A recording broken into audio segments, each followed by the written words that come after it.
బొమ్మలతో ఆడుకునే వయసులో పిల్లల్ని కనడం అంటే అస్సలు వింటుంటేనే ఒళ్ళంతా గగ్గురు పడుస్తుంది కదా.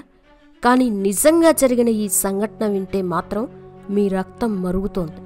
అవును, ఒక 12 ఏళ్ల పాప నిజంగా ప్రెగ్నెంట్ అయింది. అసలేం తెలియని వయసు తనది, కానీ కడుపున బిడ్డను మోసింది.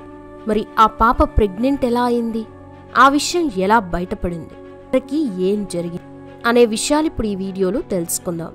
ఫ్రెండ్స్, ఈ వీడియో ఎమోషనల్ అండ్ హార్ట్ టచింగ్గా ఉంటుంది కాబట్టి స్కిప్ చేయకుండా ఎండ్ వరకు చూడండి. ఔరంగాబాద్లోని ఒక గ్రామంలో రాధా రమణ అనే దంపతులు నివసిస్తూ ఉండేవారు. వారికి 2 ఆడపిల్లలున్నారు.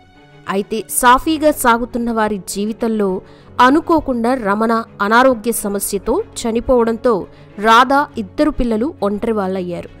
దాంతో రాధా తన పిల్లలతో కలిసి పుట్టింట్లోనే ఉండడంతో రాధా తల్లిదండ్రులు కూడా వయసు మీద పట్టడం వల్ల వారిని చూసుకోలేకపోతారు. దీంతో వాళ్ళు రాధతో, అమ్మా నీవు 2వ పెళ్లి చేసుకో తల్లి, మేం కూడా ముసలివాళ్ళం అవుతున్నాం, మేమున్నప్పుడే నువ్వు మరో పెళ్లి చేసుకుంటే బాగుంటుందని అనడంతో రాధ కూడా తన పిల్లల భవిష్యత్ కోసం 2వ పెళ్లికి ఒప్పుకుంటుంది. అలా ఆనంద్ అనే వ్యక్తితో రాధకి 2వ పెళ్లి జరుగుతుంది. ఇక అతడు రాధని అలాగే తన 2 పిల్లల్ని బాగా చూసుకుంటూ ఉంటాడు. అయితే కొన్ని నెలల తర్వాత రాధా ఆనందులకి ఒక బాబు పుట్టడంతో అప్పటి నుండి ఆనంద్ రాధా బిడ్డల్ని పట్టించుకోవడం మానేసి తన కొడుకునే చూసుకుంటూ ఉండేవాడు. బాబు కాస్త ఏడిస్తే చాలు బాబుతోనే ఉండాలని రాధను బాగా ఇబ్బంది పెడుతూ ఉండేవాడు. దీంతో రాధ కూడా ఆ బాబుతోనే ఎక్కువ సమయం గడపడంతో నిషా, నైనిని చూసుకోవడానికి టైం సరిపోయేది కాదు.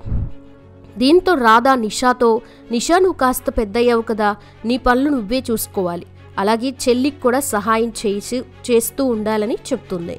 దీంతో నిషా కూడా సరే అమ్మా అని తన పనులతో పాటు తన చెల్లి పనులు కూడా చూసుకుంటూ ఉండేది. ఇక చూస్తూ ఉండగానే నిషా 12 ఏళ్ల వయసుకొచ్చి వస్తుంది. దీంతో తాను 8వ తరగతి చదువుతుంది. అక్కడే ఒక టీచర్ దగ్గర ట్యూషన్లో జాయిన్ అవుతుంది. అయితే ఆనంద్ నిషాతో ఈసారి బాగా చదివి మంచి మార్కులు తెచ్చుకుంటే గవర్నమెంట్ స్కూల్లో సీట్ వస్తుందని చెప్తాడు. దీంతో నిషా కూడా బాగా చదువుకుంటానని అంటుంది. కానీ అప్పుడే తన ట్యూషన్ టీచర్కి పెళ్లి జరగడంతో ఆమె అక్కడి నుండి తన అత్తింటికి వెళ్ళిపోవడంతో నిషా కూడా ట్యూషన్ చెప్పేవాళ్ళు ఎవ్వరూ ఉండరు. ఇక ఇదే విషయం రాధా ఆనంద్కి చెప్పడంతో అప్పుడు ఆనంద్ నువ్వు నిషా చదువు గురించి ఏమాత్రం భయపడకు, నేను మా అన్నయ్య కొడుకుతో నిషా చదువు గురించి మాట్లాడాను అని అంటాడు. అతను బాగా చదువుకొని ఇప్పుడు ఇక్కడికి వస్తున్నాడు. అతడు ఊరికి వచ్చిన వెంటనే కోచింగ్ సెంటర్ పెడతాను అంటూ ఉండేవాడు. కాబట్టి వాడే నిషాకి ట్యూషన్స్ చెప్తూ ఉంటాడు. ఇక నిషా అక్కడే ఉండి చదవాల్సి ఉంటుంది అని అంటాడు. దాంతో రాధ కూడా నిషా బాగా చదవాలని తనని అక్కడే ఒంటరిగా ఉంచడానికి నిర్ణయించుకుంటుంది రాధ. ఆ తర్వాత ఆనంద్ నిషాను తీసుకుని తన అన్నయ్య ఇంటికి వెళ్ళి అక్కడ తన అన్నయ్య కొడుకు అయిన రాజేష్తో నిషాకి బాగా చదువులు చెప్పాలని అంటాడు. దానికి రాజేష్ సరే అని అంటాడు. దీంతో నిషా రాజేష్ ఇంట్లోనే ఉంటూ అక్కడే చదువుకుంటూ ఉంటుంది. తనకి వచ్చిన డౌట్స్ అన్నీ రాజేష్ని అడుగుతూ క్లియర్ చేసుకుంటూ ఉండేది. అయితే ఒకరోజు నిషాకి మ్యాథ్స్లో ఒక డౌట్ రావడంతో రాత్రి సమయంలో రాజేష్ గదికి వెళ్తుంది. దీంతో రాజేష్ నిషాకి డౌట్స్ అన్ని క్లియర్ చేస్తూ ఉంటాడు. అయితే ఉన్నట్టుండి అతని బుద్ధి ఏమవుతుందో ఏమో, అతడు చెల్లి అని కూడా చూడకుండా నిషాతో కాస్త అదో రకంగా ప్రవర్తిస్తూ ఉంటాడు. నిషా ఎక్కడ పడితే అక్కడ తాకుతూ ఉంటాడు. దీంతో నిషాకి అతడు చేసే పనులు నచ్చక తన గదికి వెళ్ళి తన తల్లికి ఫోన్ చేసి ఇక్కడ ఉండాలని లేదమ్మా అనడంతో వెంటనే రాధ, అమ్మా నిషా ఇంకా కొన్ని రోజులే కదా, కాస్త ఓపికతో చదువుకో అమ్మా అని అంటుంది. కానీ నిషా రాజేష్ చేస్తున్న పనుల గురించి తన తల్లికి చెప్పుకోవాలని అనుకోగా ఆ సమయంలో రాజేష్ నిషాని గమనిస్తూ ఉండేవాడు. దీంతో నిషా ఇంటికెళ్ళిన తర్వాతే తన తల్లికి విషయం చెప్పాలని అనుకుంటుంది. అయితే రాధ ఆనంద్తో నిషా చాలా దిగులుగా ఉంటుంది. ఒక 2 రోజులు ఇంటికి తీసుకొని రండి అనడంతో సరేలే ఆఫీస్ నుండి వచ్చేటప్పుడు తీసుకొని వస్తాను అంటాడు. కానీ ఆనంద్కి ఒక ఆర్డర్ రావడంతో నిషాని తీసుకొని రాలేకపోతాడు. అయితే ఆ రోజు సాయంత్రం సమయంలో రాజేష్ ఇంట్లో వాళ్ళు ఒక ఫంక్షన్కి వెళ్ళడంతో ఆ రోజు కేవలం రాజేష్ నిషా మాత్రమే ఇంట్లో ఉంటారు. అయితే అప్పుడు రాజేష్ నిషా గదిలోకి వెళ్ళగా అన్నయ్య నాకు నిద్రొస్తుంది అన్నయ్య అని అంటుంది. అప్పుడు రాజేష్ ఏంటి అప్పుడే పడుకుంటావా, ఇవాళ ఏం చదువుకోవా, ఇలా అయితే ఎలా పాస్ అవుతావని మందలిస్తాడు. అలాగే ఆమె దగ్గరికి అదో రకంగా వెళ్తూ ఉండగా వెంటనే నిషా అక్కడి నుండి బయటికి వెళ్ళాలని ప్రయత్నిస్తూ ఉండగా అప్పుడు రాజేష్ తనపై బలవంతంగా తప్పు చేస్తాడు. చెల్లి అని చిన్న పాపాన్ని కూడా చూడకుండా ఆమెపై దారుణానికి పాల్పడతాడు.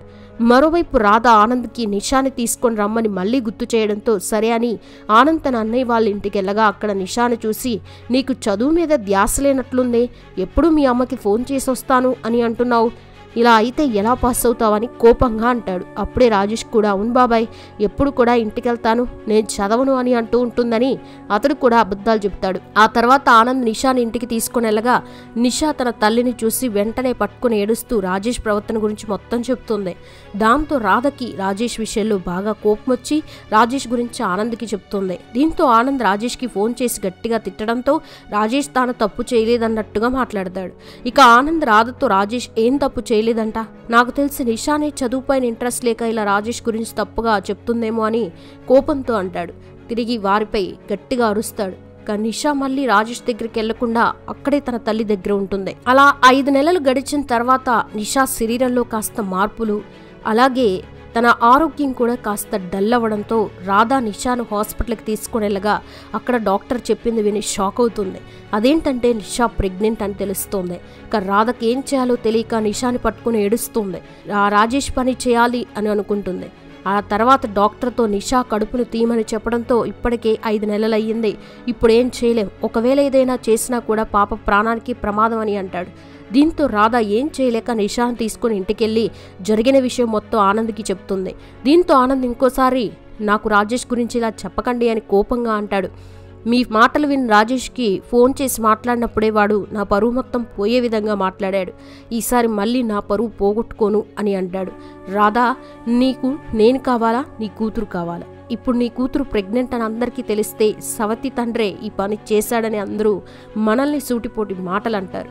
అందుకే నిషా ఇంట్లో ఉండి వెళ్ళిపోవడమే మంచిదని, ఇకపై నిషా నా ఇంట్లో ఉండకూడదని అంటాడు. దాంతో రాధ చాలా బాధపడుతుంది. దయచేసి నా కూతురుని బయటికి పంపకండి అని వేడుకుంటుంది. అయితే తన కూతురికి ఎలాగైనా న్యాయం జరగాలని రాధ మరుసటి రోజు రాజేష్కి ఫోన్ చేసి కలవాలని అంటుంది. దీంతో ఆమెకి తన మీద ఎటువంటి అనుమానం లేదేమో అని, సరే పిన్ని, నేనేమి ఇంటికి వచ్చి కలుస్తానని అంటాడు. అలా రాజేష్ రాగానే మొదట రాధ ప్రేమగా మాట్లాడుతుంది. బాబు, ఈ రోజు నుండి నిషా బాధ్యత నీది, నువ్వు మా నిషాను పెళ్లి చేసుకో, నీ భార్యగా తనని నీ ఇంటికి తీసుకుని వెళ్ళు అని అనడంతో వెంటనే రాజేష్ ఎవరో చేసిన తప్పును నా మీద ఎందుకు వేస్తున్నారు అని అంటుంది. దీంతో రాధ కోపంతో, ఒక చిల్లని కూడా చూడకుండా ఇలా చేస్తావా, ఇది నువ్వు చేసిన తప్పే, కాబట్టి నీ తప్పు నువ్వు ఒప్పుకొని తీరాల్సిందే అని అంటుంది. నువ్వు తప్పు చేసావా లేదా, మీ ఇంట్లో ఎవరు లేని సమయంలో నా కూతురిపై అత్యాచారం చేసావా లేదా, ఇప్పుడు నువ్వు నిజం చెప్పకపోతే ఈ విషయం నీ తల్లిదండ్రులకి అలాగే ఊరు మొత్తం చెప్తానని గట్టిగా అడుగుతుంది. అయినా కూడా రాజేష్ నేను తప్పు చేయలేదని అంటాడు. కానీ మెల్లిమెల్లిగా, అవును, నేనే నీ కూతురిని జీవితం నీ నాశనం చేశాను, ఇప్పుడేంటి, ఏం చేస్తావు, నా గురించి బయట చెప్పినా నాకు ఏ సమస్య లేదు, నీ కూతురే నాతో ఇలా సంబంధం పెట్టుకుందని బుకాయిస్తానని నోటికొచ్చినట్టు అంటాడు. దీంతో రాధ ఆ మాటలన్నీ తట్టుకోలేకపోతుంది. అయితే రాధ అప్పటికి అతని మాటల్ని తన ఫోన్లో రికార్డ్ చేస్తూ ఉంటుంది. కానీ ఆ విషయం రాజేష్కి తెలియదు. ఇక రాజేష్ మాటల్ని తట్టుకోలేక రాధ కత్తి తీసుకొని వచ్చి వెనకాల నుండి అతని గొంతు కోస్తోంది. దీంతో రాజేష్ స్పాట్లో చనిపోతాడు. ఇక రాధ తన పిల్లల్ని తీసుకుని తన చెల్లింటికి వెళ్ళి జరిగిన విషయం మొత్తం తన చెల్లికి చెప్తుంది. ఇక తన చెల్లెలు బాధపడి ఆ 2 పిల్లల బాధ్యత తీసుకుంటుంది. ఆ తర్వాత రాధ పోలీసుల దగ్గరికి వెళ్ళి లొంగిపోతుంది. దీంతో పోలీసులు కూడా ఆమెను అరెస్ట్ చేసి జైల్లో వేస్తారు. ఇక ఆనంద్కి విషయం తెలియడంతో రాధని కలవడానికి పోలీస్ స్టేషన్కి వచ్చి, రాధా, ఎంత తప్పు చేశావు, నీకు ముందే చెప్పాను కదా రాజేష్ ఈ పని చేయలేదని అనడంతో వెంటనే రాధ తన ఫోన్లో ఉన్న రాజేష్ మాటల రికార్డును వినిపిస్తోంది. దీంతో ఆనంద్, రాధా, నువ్వు నాకు ఈ రికార్డు చూపిస్తే నేనే వాడికి ఏదో విధంగా బుద్ధి చెప్పేవాడిని కదా, నువ్వెందుకు ఈ నిర్ణయం తీసుకున్నావని కోపంగా అంటాడు. అప్పుడు రాధ కోపంతో, ఆపండి, నేను మిమ్మల్ని నా కూతురికి తండ్రి హోదాలో ఉంచాను, అందుకే మీకు చాలాసార్లు నచ్చజెప్పాలని చూశాను, కానీ మీరు నా మాటలు వినలేదు. నేను 2వ పెళ్లి చేసుకోవడమే తప్పు, అందుకే దేవుడు నాకు ఈ శిక్ష వేశాడు, అయినా సరే భరిస్తాను, నా కూతురు విషయంలో తప్పు చేసిన వాడిని చంపినందుకు నాకు ఎలాంటి బాధ కూడా లేదని అంటుంది. అయితే రాధా మాటల్ని అక్కడ ఉన్న ఎస్ఐ కూడా వింటాడు. అతడు కూడా రాధా ఫోన్లో రికార్డ్ అయ్యి ఉన్న రాజేష్ మాటలు విని షాక్ అవుతాడు. దీంతో ఆ ఎస్ఐ రాధా కేవలం ప్రాణరక్షణ కోసం ఇలా చేసిందని కోర్టులో జరిగిన విషయం మొత్తం చెప్పడంతో దీంతో జడ్జి మొత్తం విచారించక రాధకి 1 ఏడాది శిక్షను విధిస్తారు. మరోవైపు నిషాకి కవల పిల్లలు పుట్టగా వాళ్ళు పోషకాహార లోపం వల్ల పుట్టిన నెల రోజుల్లోపే చనిపోతారు. ఇక రాధా చెల్లెలు రాధా కూతుళ్ళని బాగా చూసుకుంటూ వారిని చదివిస్తూ ఉంటుంది. అలా నిషా బాగా చదివి ప్రభుత్వ ఆఫీసర్గా ఉద్యోగం తెచ్చుకుంటుంది. అంతేకాకుండా పెళ్లి కూడా చేసుకొని సంతోషకరమైన జీవితంని గడుపుతూ ఉంది. చూశారు కదా ఫ్రెండ్స్, మరి ఇది విన్న తర్వాత మీకు ఎలా అనిపించిందో కామెంట్ చేయండి. వీడియో నచ్చితే లైక్ చేయండి, షేర్ చేయండి, ఛానల్ని సబ్స్క్రైబ్ చేసుకోండి. Thanks for watching.